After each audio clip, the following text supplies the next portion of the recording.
Thank you, Orly, for inviting me to take part in Life Vest's Inside event. And happy World Kindness Day to everyone that's taking part in this event. What I want to talk about today is kindness itself and what impacts kindness can have on our lives. And what I have with me here is one of the ShareTree character cards called Kindness. I'm going to read that out and start by describing the act and the virtue and the character trait of kindness. Now, kindness is caring that springs from compassion. We have genuine concern for the welfare of others. We are warm, friendly, and ready to help. We notice what people need. We give tender attention in simple ways that bring others happiness.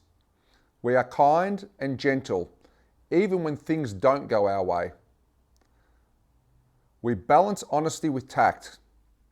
We are good stewards of the earth and all living things. We are kind to ourselves, and our kindness naturally overflows to others. And this is a really important point about kindness. Now, kindness is not just the act between two people. Kindness is how we treat the earth and ourselves. And like all things in life, if we want to give wisdom, we want to give money, we want to give love, and if we want to give kindness, we must first have these things within ourselves. Because when we are full, our cup will overflow onto others. Now, the act of kindness is I care for myself. I have empathy for others. I notice what people need. I love to be helpful. I am thoughtful. I practice good habits that help the earth and all living things. Now, when we are kind to others, there's a saying that's out there that says to treat others the way we wish to be treated. Now, kindness is most powerful when we treat others the way they wish to be treated. And kindness has a very powerful impact on our lives. And I'm going to share with you some of the things that kindness does to your life.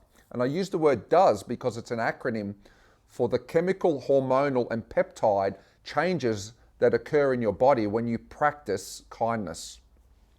Now, there's a saying, a problem shared is a problem halved. And an acknowledgement and kindness shared is kindness squared. And what it means by that is that the sheer act of kindness can help resolve another person's problem. And often when we are there being kind to others, it also fulfills our own life. Now, it doesn't end there. Why kindness is squared is because it has the same effect as the giver and the receiver for those that are on looking at the event. So have the courage to be open with your kindness. Do it in a humble and with humility, but make sure others understand that your act of kindness is happening, because it will inspire others and it will give them the same effect as it does to you.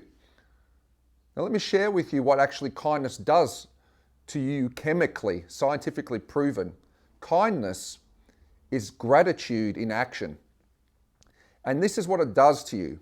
First of all, it releases dopamine. Now, dopamine is that thing that you've probably experienced if you've been on Facebook, Twitter, and LinkedIn. There's an addictive habit that is formed with dopamine when it's isolated and it's self-centric. What kindness does, though, it empowers dopamine because it harmonizes with the other aspects that I'm going to describe shortly. And what dopamine does, it's a reward hormone. It drives us to do more of it. It uplifts us and makes us feel of value, of worth, and of achievement. Now, when we mix dopamine, and this is what kindness does, with these three other aspects, it harmonizes them so that we are fulfilled, and it actually drives us to good habits. Now, the next thing is oxytocin.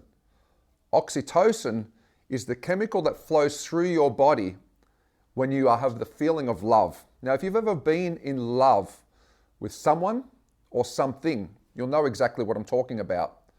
The highest states of flow with oxytocin occur for women when they actually give birth to children. And the fathers get a dose as well, but not quite to the same extent as women.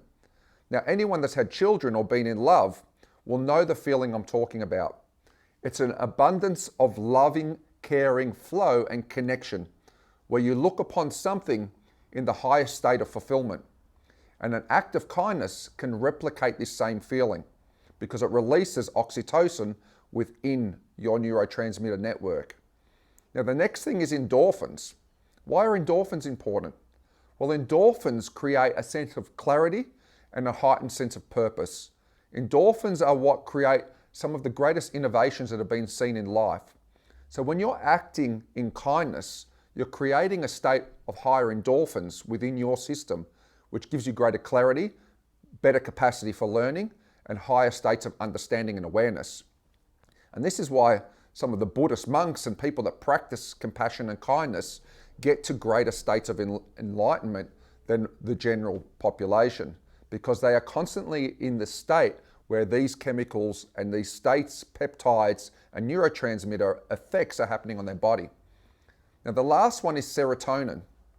Serotonin is the willpower peptide and hormone and neurotransmitter. Serotonin allows us to endure things to a greater capacity. And there's an interesting study that was done with people that had higher resilience to infection, disease, and sickness. What they noticed were missionaries that were giving and devoting their life to kindness and service were actually more resilient to sickness. And there's a good reason behind this, but they found this out by accident.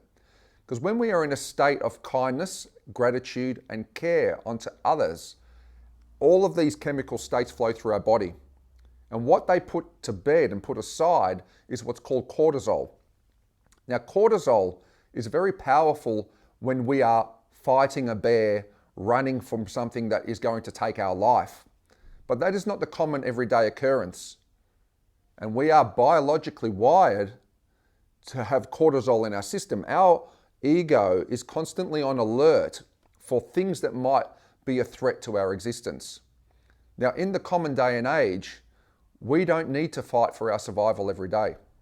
And by embracing a practice of gratitude and kindness, we can help create dopamine, oxytocin, endorphins, and serotonin to flow through our body.